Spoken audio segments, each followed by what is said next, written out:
तमाम मराठी बांधवांनो, भगिनींनो आणि मातांनो,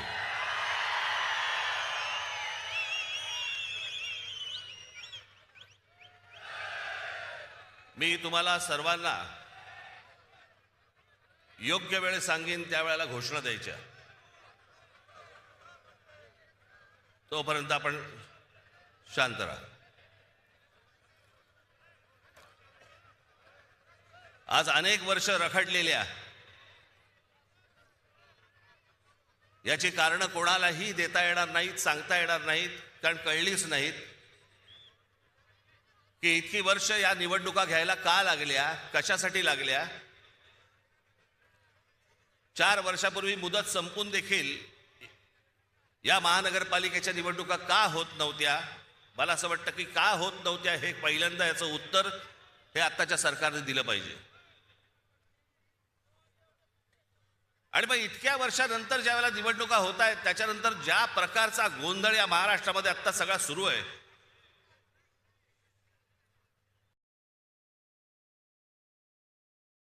कोण कुठे चाललंय, कोण काय चाललंय, म्हणजे मी मागे एकदा म्हटलं होतं ना, इतका चुकीचा कॅरम फुटलाय ना की कोणाच्या सवट्या कोणाच्या भोगात आहेत तेच कळत नाही.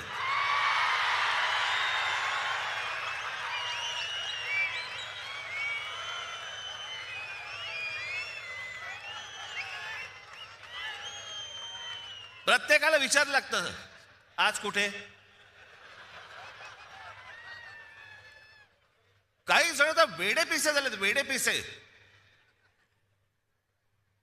त्या दिवशी मला कळलं, कोणीतरी एकाने छाननीच्या वेळेला, म्हणजे ते फॉर्म भरायची तारीख मुदत निघून गेली होती फॉर्म भरायची, छाननीच्या वेळेला समोरच्याचा एबी फॉर्म घेतला आणि गिळून टाकला.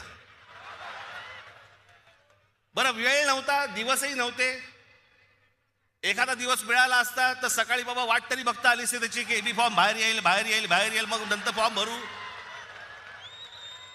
ती वेळ नाही दिली. कोणत्या थराला गेलेत निवडणुका.